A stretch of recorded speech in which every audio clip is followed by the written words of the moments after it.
Something else? How do I know that my request is authentic? Like from my mind, I can desire like all kinds of things, like a new car or like a huge house. I have like a judgment that is it really like authentic, or maybe my heart desires something else. This is a really good question, isn't it? Because you're living and have lived a lot of life experience, you've asked for a lot of things, and you've asked repeatedly for some. And in this vibrational reality, in this gestation and gathering cooperative components, what your inner being has noticed, it's not the reason for it, but your inner being has noticed that many of the things that you're asking for are about the same thing. You want a new car for many reasons: for exhilaration, for a sense of well-being, for maybe a little bit of safety and security, for dependability, for comfort, for steadying yourself, for preparing yourself for the things that really matter. That new car, you could judge it fanciful and greedy, or you could acknowledge it as a point of stability that is the true nature of your being. More money, which is about freedom. It's about getting to explore your passions. It's about being free to move in the direction of what calls you.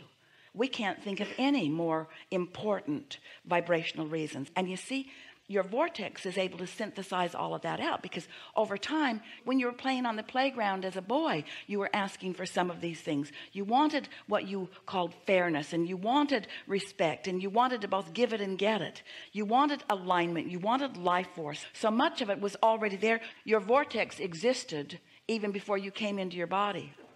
Do you know that? Your vibrational reality existed even before you came into your body. And the very first requests, you just put them there, you see. And so it's not possible for your inner being to hold and promote what isn't good for you, or isn't by your standards what you consider to be good. There are so many ways of going about things.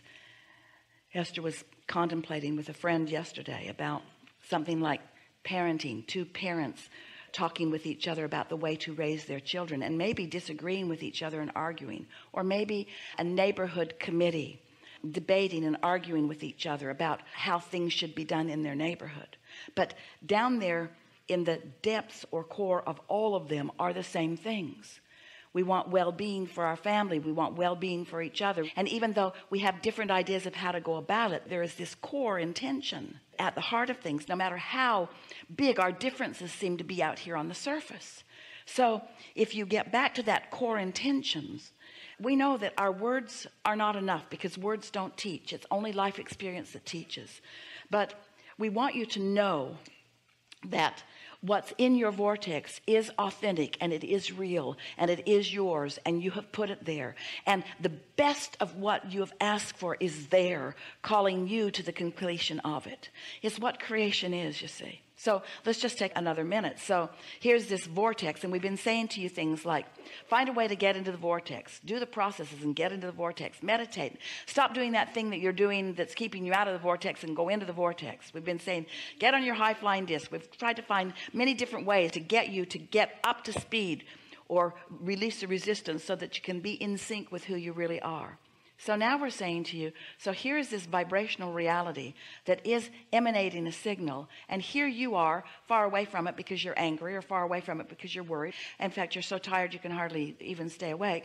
And then you meditate, and for a minute you're closer to it, and then you go back to your normal day. But here it is, and then the next day you meditate, so you're closer to it, and then you go back to your normal day. But it stays steady, and then you meditate, and because you've managed to quiet your mind, some of what your vortex is and knows is received by you, and now you're changed. You're not the same. The mix of your human physical frequency is now different. And then you go back to your normal world, but you are more sensitive now.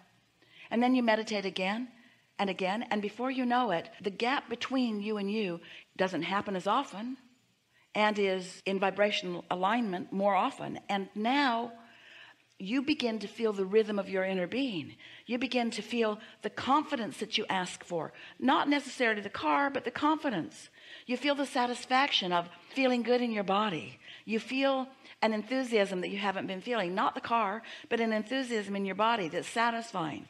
Ideas begin to come to you, not the car, but whatever you're ready for begins to come. Not the car yet, but you're not focused upon the absence of the car. That's the difference. You're not beating the drum of the absence of the car. You're not stuck over there in step 1. Now you're focused upon step 3. So these thoughts turn to things, and now rendezvous are happening and exhilarating experiences are happening. And you find yourself saying to people, I don't even feel like the same person. And they'll say, well, what changed? And you say, I can't tell you. You'll think I'm weird. What changed? Well, I stopped beating to the drum of the things that were bothering me. Well, how'd you do that? Well, I stopped thinking about them. Well, how'd you do that? Well, I started thinking about other things. Well, what other things? Really quiet things, really subtle things, really basic things, really general things, things that didn't stir me up. You know, when you go home and there are those things that you just don't bring up to your dad. There's just those topics you stay off, and then somebody does, and you go, I told you, don't bring that up. Well, you're fighting those battles with yourself. There are just topics that you just shouldn't bring up with yourself. You just don't need to stir those things up, because when you stir them up, it keeps you from being in alignment. And as more time goes by and you don't stir them up, they dissipate into nothingness. They no longer have any connection or attachment to you, because you are vibrationally no longer activating them. So you started over in this new vibrational place, and these are the things that have precedence. These are the things that have priority. These are the things that have real depth. These are the things that have real staying power. And then your life begins to reflect more of those things, you see. It's the satisfaction factor you're reaching for. We think this is a really good time for a segment of refreshment. Thank you.